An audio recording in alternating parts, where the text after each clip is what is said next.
চলে আসলো। এর মধ্যে যে ঘটনা ঘটলো সেটা আরো দুঃখজনক। একটা পদ, সে পদটা হচ্ছে একটা ব্যাংকের এমডি পদ। এই পদটা নিয়ে যত জটিলতা, যত সমস্যা। এখন একটা ব্যাংকে যদি আইন থাকে যে একজন 20 বছর পর্যন্ত থাকতে পারবে, ইতিমধ্যে তার বয়স 70 হয়ে যাচ্ছে, অতিরিক্ত সময় থেকে ফেলেছে, তাহলে সে সেখানে এমডি থাকে কি করে? আর একজন দামি দামি একেবারে নোবেল লরেট, সে ওই সামান্য একটা এমডি পদের জন্য লালায়িত কেন? এই প্রশ্নের উত্তর কখনো পেলাম না, যে একটা এমডি পদের জন্য লালায়িত। যে বড় দেশ তাকে প্রমোট করে, সেই দেশের অ্যাম্বাসেডর আমার অফিসে আসে, আমার অফিসারদেরকে ধমকায়, বলে যে এই সেতু মানে এমডি পদ না থাকলে এই টাকা বন্ধ হয়ে যাবে। এমডি পদের জন্য আমার কাছে তদবির করতে হিলারি ক্লিন্টন ফোন করলেন, 20 মিনিট ধরে ফোন ছাড়ে না, একবার না দুইবার। শেরি ব্লেয়ার তিনি ফোন করলেন, ফ্রান্সের প্রেসিডেন্টের প্রতিনিধি আসলো, পৃথিবীর অনেকেই আসলো। আমি শুধু জিজ্ঞেস করলাম যে আমাকে একটা কথা বলেন, যে এই এমডি পদে কি মধু আছে? কি মধু আছে? এটা গ্রামীণ ব্যাংকটা তৈরি করেছিল, এটা শুরু হয়েছিল স্বাধীনতার পর, কিন্তু এটা যখন সত্যিকারভাবে আইন করে বাস্তবায়ন হলো 83 সালে, তখন জেনারেল এরশাদ সাহেব ক্ষমতায়। তাহলে বলতো এটা এরশাদ সাহেব এই ব্যাংকটা তৈরি করলো। তৈরি করার পরে একজন এমডি পদ কাকে দেবেন সে খোঁজ করলো। ওখানে মোজাম্মেল সাহেব ছিলেন একজন, আমি চিনি তাকে। উনি বললেন যে চট্টগ্রাম বিশ্ববিদ্যালয়ের একজন প্রফেসর আছে, তাকে দেওয়া যায়। তো সেই প্রফেসরকে এনে এখানে এমডি পদে বসানো হলো। আর সেই প্রফেসর এমডি পদে বসে, আর ওই এমডি পদে চেয়ারে এমনই গ্লু যে উনি এমনই আজকে এখানে ওখান থেকে ধরতে চান না। আইন যে আইন দিয়ে করা হয়েছিল সেই আইনে ছিল মাত্র যে 60 বছর পর্যন্ত থাকতে পারবে, তার বয়স তখন 70 পার হয়ে গেছে, 60। তখন বাংলাদেশ ব্যাংক স্বাভাবিক এ ধরনের যাদের ওভারডিউ হয়ে যা বলে, তাকে আমাদের তরফ থেকে আমাদের মাননীয় অর্থমন্ত্রী মুহিত সাহেব এবং আমার পররাষ্ট্র বিষয়ক উপদেষ্টা গওহর রিজভী সাহেব সেই এমডি সাহেবের কাছে যে বললেন যে আপনি আর এমডি থাকবেন কেন, আপনি বরং এখানে উপদেষ্টা এমিরেটাস হিসেবে থাকেন। তাতেও তিনি রাজি না, তিনি মামলা করলেন সরকারের বিরুদ্ধে। অর্থমন্ত্রী, বাংলাদেশ ব্যাংক সরকারের বিরুদ্ধে 2টা মামলা করলেন। তো মামলা শুনলে সবাই ঘাবড়ে যায়। তা আমি খালি অ্যাটর্নি জেনারেল বললাম যে এই মামলা তো কোনো কিছু না, খালি আইনটা প্লেস করবেন। এখন কোর্ট যদি কারো বয়স বাড়াতে পারে কমাতে পারে, আর কোর্ট যদি বলে আইন ভঙ্গ হোক, সেখানে তাহলে আমাদের কিছু বলার থাকে না। কিন্তু কোর্ট তো তা পারবে না, আইন তো ভঙ্গ করতে পারবে না। উনি মামলায় হেরে যেয়ে আরো খেপে গেলেন।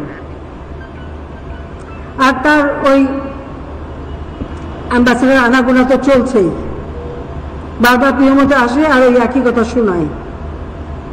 এরপর একজন আন্ডার সেক্রেটারি আসলেন, তিনিও এসে এমন কিছু কথা বললেন যে আমি সেই দিনই তার সাথে কথা বলা বন্ধ করে দিলাম। তাই না, আমি বলে দিলাম আমেরিকা থেকে আর কেউ আসলে আমি কারোর সাথে আর দেখা করবো না।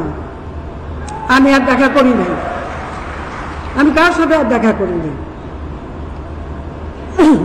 আন্তর্জাতিক পর্যায়ে যে ওই প্রশ্ন, আমি খালি জিজ্ঞেস করলাম যে ভাই আমাকে একটা জবাব দেন তো, এমডি পদে কি আছে?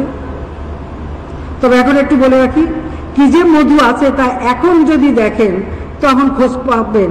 যখন লেবাররা মামলা করে, যখন ট্যাক্স ফাঁকি দেওয়ার মামলা হয়, যখন দুর্নীতির মামলা হয়, তখনই আস্তে আস্তে বেড়ে যাবে যে ওই এমডি পদে কি মধু আছে। আর গ্রামীণ ব্যাংকের সব যখন অডিট রিপোর্ট আসবে আরো তথ্য বের হবে। এই ব্যাপারে কিছু বলতে চাই না, কিন্তু দেখা গেল যিনি ওয়ার্ল্ড ব্যাংকের প্রেসিডেন্ট মিস্টার জলিক, তার সাথে আমার পরিচয় ছিল। তিনি যেদিন চলে যাবেন, এটা কোনো বোর্ডে পাস হয়নি, কিন্তু ঠিক যেদিন যাবে সেই দিনই সে পদ্মা সেতু টাকাটা বন্ধ করে দিল। এবং এর জন্য হিলারি ক্লিন্টনেরই নাকি নির্দেশ ছিল যেটা বন্ধ করে দিতে হবে। কেন এমনি পদে থাকতে পারলো না? তার টাকা বন্ধ করার সাথে সাথে আবার অন্যান্য যারা দাতা সংস্থা একে একে দেখি সবাই বন্ধ করে দিল। আমি বিশ্বের অনেক নেতাদের সাথে কথা বলেছিলাম, তো সকলের ধারণা যে ওয়ার্ল্ড ব্যাংক ছাড়া বোধহয় এই ধরনের সেতু করা যাবে না।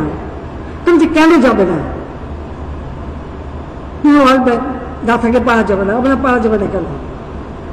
আমরা নিজে করতে পারবো না কেন? আমি যখন চট্টগ্রামে গেলাম, আমাদের এই সাউথ ইস্ট এশিয়ান অনেক নেতাদের সাথে কথা হলো। একমাত্র মালয়েশিয়ার প্রেসিডেন্ট ডক্টর রাজ্জাক বললেন যে ঠিক আছে, আপনার সেতুটা আমি করে দেবো। আমি তাদের সাথে আলোচনা করলাম, জাপান যাওয়ার পথে মালয়েশিয়া এয়ারপোর্টে বসেও তার উপদেষ্টার সাথে কথা হলো। তারা মোটামুটি একটা প্ল্যান আমাদের দেখালেন, কিন্তু মুশকিল হয়ে গেল আমার দেশের ভিতরে। আমার সাথে তো কেউ নাই, কেউ বলতেছে না যে ওয়ার্ল্ড ব্যাংক ছাড়া আমরা করতে পারবো। হ্যাঁ আছে, আমার জনগণ আছে, বাংলাদেশের মানুষ আছে, শুধু বাংলাদেশের মানুষ আছে। আমাদের দেশে যারা এখন বুদ্ধিজীবী, জ্ঞানী, গণী, প্রত্যেকেই বলে এটা করা সম্ভব না। আমি বলছি আমরা করব। বলে টাকা কোথেকে আসবে? আমাদের 17 কোটি মানুষ, টাকা এসে যাবে। আমরা তো একদিনে সব টাকা খরচ করব না, যে টাকাই লাগুক আমরা আস্তে আস্তে করবো, কিন্তু আমরা করবো। এবার আমি নিজের টাকায় করব। আমাকে আমাদের মাননীয় অর্থনীতি পড়াতে অর্থনীতি এসে বললেন, তারপর তাদের অনেক শর্ত, বললো দুর্নীতির ষড়যন্ত্র হয়েছে। আমি বলে আমাকে প্রমাণ দেখান। এই প্রমাণ আর দেখাতে পারে না। তাদের একজন ওয়ার্ল্ড ব্যাংকের ভাইস প্রেসিডেন্ট যিনি এই অঞ্চল দেখেন, তিনি আসলেন, সাথে তাদের ইন্টিগ্রিটি অফিসার একটা ব্যাগ নিয়ে আসছে। তিনি বসে আছেন, ওই ব্যাগের হাত থেকে ছাড়ে না। তা আমি বললাম যে আপনারা বলছেন দুর্নীতি, তো দুর্নীতির কথা আমাকে দেখা, আমাকে প্রমাণ দেন। আমি তো কাগজ চাই, প্রমাণ চাই। না প্রমাণ আছে, আপনি বের করেন। তারপর সেই ভদ্রলোকে ব্যাগ খুলে দেওয়া যে বললাম যে আপনি যে ব্যাগটা খুব সযত্নে ধরে রেখেছেন চেয়ারে বসে, নিশ্চয়ই ব্যাগের মধ্যে আছে, ব্যাগটা খোলেন, বের করেন। উনি তাড়াতাড়ি ব্যাগটা ছেড়ে দিলেন, বললেন এখানে কিছু নাই। মানে তাহলে কিসের ভিত্তিতে আপনারা বলেন যেখানে দুর্নীতি হয়েছে? আমাকে প্রমাণ দিতে হবে। ওয়ার্ল্ড ব্যাংকে আমি আমার ইন্টিগ্রিটি অফিসার হিসেবে আমাদের ডক্টর মশিউর রহমান সাহেব, ওনাকে আমি বললাম ওদের সামনে আপনারা চিঠি লেখেন, ওয়ার্ল্ড ব্যাংকে অফিসিয়ালি চিঠি লেখেন যে আমাকে প্রমাণ পাঠান। অনেকদিন পর দুটো চিঠি পাওয়া গেল।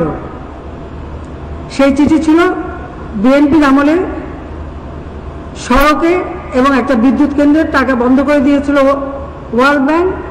সেই চিঠি আমরা এই সময় আমি প্রাইম মিনিস্টার ছিলাম না, আমার সরকার ছিল না, এবং এখানে অমুক মন্ত্রী ছিল, তমুক মন্ত্রী ছিল, আপনারা বন্ধ করেছেন। এটার সাথে পদ্মা সেতুর কি সম্পর্ক? পদ্মা সেতু আমরা করছি, তো ওটা তো আপনারা করে দিয়েছেন। তাদের ওই সাহস ছিল না যে আপনাদের চ্যালেঞ্জ দেয়, কিন্তু আমি চ্যালেঞ্জ দিচ্ছি। উপদেষ্টা এসে আমাকে বললেন যে ওরা এই শর্ত দিচ্ছে, এটা মানলে পরে টাকা দেবে। আমি বললাম যে ওদের টাকা আমি নেব না। উনি বললেন তাহলে টাকা নিলে পদ্মা সেতু হবে না। আমি হবে না, যেদিন নিজে টাকা করতে পারবো সেদিন করবো। তখন আপনার ইলেকশনে কি হবে? আমাদের জনগণ যদি ভোট না দেয় ক্ষমতা যাব না। সেই জন্য আমার নিজের আত্মসম্মান বিক্রি করে, দেশের মানুষের আত্মসম্মান বিক্রি করে তাদের শর্ত নিয়ে আমাকে টাকা দিতে হবে নাকি? বলে আপনি ইলেকশনে আমরা জিততাম না, আসলাম না, কিছু আসা যায় না, গ্যাস বিক্রি করলে আসি, আবার কি আসা যায়? ঠিক সেই ভাবনা দিয়ে করবো না। ওনারা বেশ নাকশ হয়ে চলে গেলেন। আমরা যদি বলে দেন যে ওদের টাকা দিয়ে পদ্মা সেতু হবে না, পদ্মা সেতু হবে বাংলাদেশের জনগণের টাকা, আমরা টাকা দিয়ে পদ্মা সেতু করবো। বলে কখন করবেন? আমরা যখন পারবো তখন করব, এবং আমি এটা করবই। আমি আল্লাহ রাব্বুল আলামিনের কাছে সত্যি কৃতজ্ঞ, আর কৃতজ্ঞ আমার দেশবাসীর কাছে। যখন সবাই না করছে, আমি যখন বলছি আমি করব, আজকে যে করতে পেরেছি, আজকে যে পদ্মা সেতু শেষ করতে পেরেছি আমরা, আর যা আমার দক্ষিণ অঞ্চলের মানুষের আর্থসামাজিক উন্নয়নে দ্বার উন্মোচিত হয়েছে, সেই জন্যই আজকে আমি আর এখানে আসা। কারণ এই পদ্মা সেতুটা অত্যন্ত একটা জটিল স্ট্রাকচার, এটা আপনারা ইতিমধ্যেই শুনেছেন। এবং এই যে একটা জটিল, সব থেকে খরস্রোতা নদী, অ্যামাজনের পরে সবচেয়ে খরস্রোত নদী হচ্ছে এই পদ্মা নদী। সেই পদ্মা নদীকে দুকুলে বেঁধে দেওয়া আর এই সেতু নির্মাণ করা, এই জটিল কাজের সাথে যারা জড়িত ছিলেন, সেই সেতু বিভাগ, বাংলাদেশ সেতু কর্তৃপক্ষ এবং পদ্মা বহুমুখী সেতু নির্মাণ প্রকল্পের দক্ষ এবং নিবেদিত যারা কর্মকর্তা কর্মচারী এবং দেশি বিদেশি যারা প্রকৌশলী, জাতীয় আন্তর্জাতিক পরামর্শক এবং বিশেষজ্ঞগণ, আমাদের নিরাপত্তা তদারকিতে আমাদের সেনাবাহিনী, সেই সাথে পুলিশ এবং অন্যান্য আইন শৃঙ্খলা রক্ষাকারী সংস্থা, এবং আমাদের সবচেয়ে বড় কথা আমাদের নির্মাণ শ্রমিক যারা দিনরাত অক্লান্ত পরিশ্রম করেছেন, তাদের প্রতি আমি আজকে আমার কৃতজ্ঞতা জানাতে এখানে এসেছি, তাদেরকে আন্তরিক ধন্যবাদ জানাতে আমি এসেছি। এই জটিল পরিস্থিতি, প্রাকৃতিক দুর্যোগ, কখনো নদী ভেঙে গেছে, কখনো নানা ধরনের সমস্যা দেখা দিয়েছে, একে একে সব কিছু অতিক্রম করে আমরা এই সেতুটি নির্মাণ করেছি। যে সকল শ্রমিক অক্লান্ত পরিশ্রম করেছে এবং আমার যারা জড়িত সকলকে আমি আন্তরিক ধন্যবাদ জানাচ্ছি এবং আজকে আমার এখানে আগমন সেই ধন্যবাদ জানানোর জন্য। এই পদ্মা সেতু করতে যেহেতু একটা খরস্রোতা নদী এবং সেখানে অনেক দুর্যোগ এসেছে, আবার এই দুর্যোগে অনেকেই মৃত্যুবরণ করেছে, যারা প্রয়াত তাদের প্রতিও আমার কৃতজ্ঞতা জানাই এবং সেই সাথে তাদের আত্মার মাগফিরাত কামনা করি। আবুল হোসেন আজকাল বেঁচে নেই, কারণ সে আমার সড়ক সেতু মন্ত্রী ছিল, তাকেও আমার ধন্যবাদ যে সেই সময় সেও সাহস দেখেছে। কাজী আজকে সে আর বেঁচে নাই, আমি তাকে স্মরণ করি। আমাদের যিনি স্বনামধন্য অধ্যাপক জামিলুর রেজা চৌধুরী সাহেব, তাকে দিয়ে আমি যে কমিটি করেছিলাম, তিনি সবসময় এই সেতু নির্মাণের ক্ষেত্রে আমাদের পরামর্শ দিতেন, তিনিও আজ নেই। কাজে যারা মৃত্যুবরণ করেছে দেশি বিদেশি সকলকে প্রতি আমার শ্রদ্ধা এবং তাদের আত্মার মাগফিরাত এবং শান্তি কামনা করি। সবচেয়ে বড় কথা, জমি সবসময় জমি দিতে গেলে একটা সমস্যা হয়। এই সেতু নির্মাণের সময় দুই পারে যারা নিজেদের ভিটে মাটি ত্যাগ করেছেন, এই জমি দান করেছেন, আমি তাদের প্রতি আপনাদের প্রতি কৃতজ্ঞতা জানাই। আপনি এখানে অনেকে উপস্থিত আছেন না? যারা জমি দিয়েছেন তারা আছেন এখানে? আপনারা দাঁড়াবেন, একটু দাঁড়ান।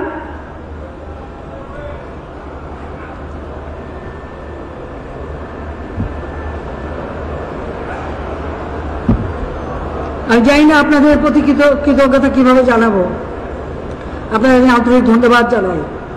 হ্যাঁ, আমরা পুনর্বাসন করেছি, সেটা বড় কথা না, কিন্তু আপনারা আপনাদের পিতা মাতার সম্পত্তিও তুলে দিয়েছেন বিনা দ্বিধায় যে সেতু নির্মাণের জন্য। জাতির কাছ থেকে আমি আপনাদের কৃতজ্ঞতা জানাই। আবার সেই ক্ষেত্রে আমাদের এখানে আওয়ামী লীগের নেতৃবৃন্দ, আমাদের নির্বাচিত প্রতিনিধিবৃন্দ প্রত্যেকে অক্লান্ত পরিশ্রম করেছেন। আমি যারা জমি জমা হারিয়েছেন এবং দিয়েছেন এবং আমাদের যারা নেতৃবৃন্দ এখানে সব আছেন, নির্বাচিত প্রতিনিধিরা আছেন, সকলকেই এই সহযোগিতা করবার জন্য আমি ধন্যবাদ জানাই এবং চিরদিন জাতি এটা মনে রাখবে। আমি এইটুকুই, আর বেশি আমার বলতে চাই না, কারণ আপনারা দেখেন প্রথমবার শুরু করলাম, 2001-এ ভিত্তিপ্রস্তর স্থাপন করতে পারলাম না। দ্বিতীয়বার আসলাম জাতীয় আন্তর্জাতিক ষড়যন্ত্র, আর এই ষড়যন্ত্র যখন মামলা করলো ওয়ার্ল্ড ব্যাংক কানাডা ফেডারেল কোর্টে, সেই মামলায় রায় দিয়ে দিল যে এই পদ্মা সেতু প্রকল্পের টাকায় 1 পয়সাও দুর্নীতি হয় নাই। ওয়ার্ল্ড ব্যাংক যা বলেছে সব ভুয়া, মিথ্যা, বানোয়াট। এটা ফেডারেল কোর্টের রায়।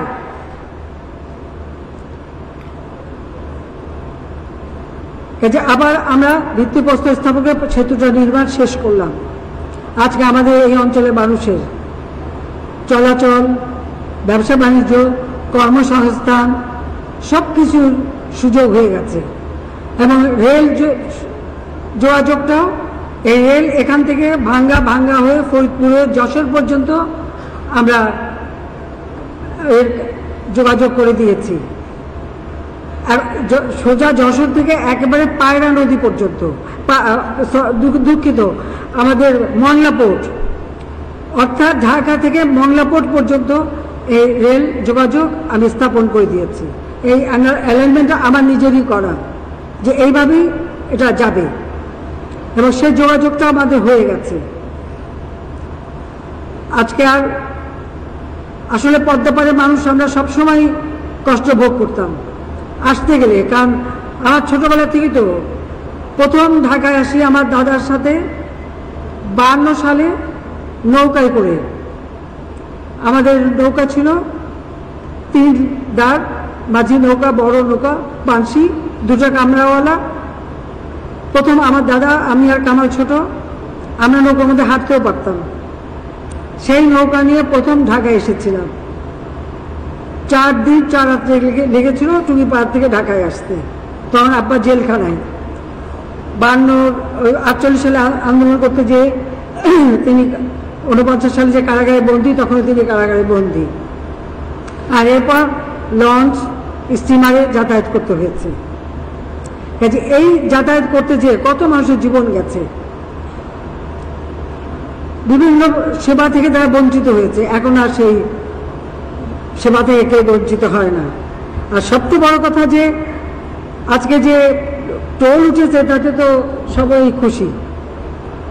এটা তো আপনারা শুনেছেন, দেখ আমি টাকার অঙ্ক দিয়ে এটা বিচার করব না, কারণ এই সেতু আমাদের গর্বের সেতু, এটা টাকার অঙ্ক দিয়ে বিচার করার নয়। এই একটা সিদ্ধান্ত, আমি শুধু এটুকু বলতে চাই যে এই একটা সিদ্ধান্ত বাংলাদেশকে অন্তত সেই মর্যাদা দিয়েছে যে আগে যারা কথায় কথায় আমাদের উপর খবরদারি করত আর ভাবখানা ছিল যে এরা ছাড়া বাংলাদেশ চলতেই পারবে না, সেই মানসিকতাটা বদলে গেছে। এখন বাংলাদেশ শুনলে মানুষ সমীহ করে আন্তর্জাতিকভাবে। বাংলাদেশের জনগণ একটা মর্যাদা আসনে অধিষ্ঠিত হয়েছে। লাখো শহীদের রক্তের বিনিময়ে অর্জিত স্বাধীনতা, সেই স্বাধীনতা ব্যর্থ হয়নি, সেই স্বাধীনতা সফল হয়েছে। এবং আমরা এখন আর্থসামাজিক উন্নয়নের মাধ্যমে 2041 সালে বাংলাদেশকে আমরা উন্নত, সমৃদ্ধ, স্মার্ট বাংলাদেশ হিসেবে গড়ে তুলব ইনশাআল্লাহ। সেই সাথে আমরা 2021 থেকে 41 প্রেক্ষিত পরিকল্পনা করেছি। পাশাপাশি আমরা 2100 সালের ডেল্টা প্ল্যান, এই বদ্বীপের মানুষের ভবিষ্যতে কিভাবে উন্নত জীবন পাবে প্রজন্মের পর প্রজন্ম, সেই পরিকল্পনা আমি করে দিয়েছি। নেদারল্যান্ডের সাথে আমাদের চুক্তি হয়েছে, এটাও আমাদের বাস্তবায়ন অব্যাহত থাকবে, আমরা শুরু করেছি। কাজে আজকের বাংলাদেশে একটা সিদ্ধান্তের পরে আর এই সেতু নির্মাণের পরে বাংলাদেশের মানুষ এখন গর্ব করে আন্তর্জাতিকভাবে বুক ফুলিয়ে চলতে পারে। এটাই সব থেকে বড় পাওয়া, যে লাখো শহীদের রক্তের বিনিময়ে অর্জিত আমাদের এই স্বাধীনতা আর ওই পতাকা আজকে সারা বিশ্বে গর্বের সাথে এগিয়ে যাবে। আমরা এগিয়ে যাব অপরিতরোধ্য গতিতে, যত বাধা আসুক ইনশাআল্লাহ অতিক্রম করে জাতির পিতার সে আদর্শ বাস্তবায়ন করেই বাংলাদেশকে এগিয়ে নিয়ে যাব। আবার আমি সকলকে কৃতজ্ঞতা জানাই, ধন্যবাদ জানাই, এবং এই কৃতজ্ঞতা জানানোর জন্যই কিন্তু আজকের এই আমাদের আয়োজনটা। সবাইকে ধন্যবাদ যারা উপস্থিত, আর যারা উপস্থিত নাই তারা সকলকে জয় বাংলা, জয় বঙ্গবন্ধু, বাংলাদেশ চিরজীবী।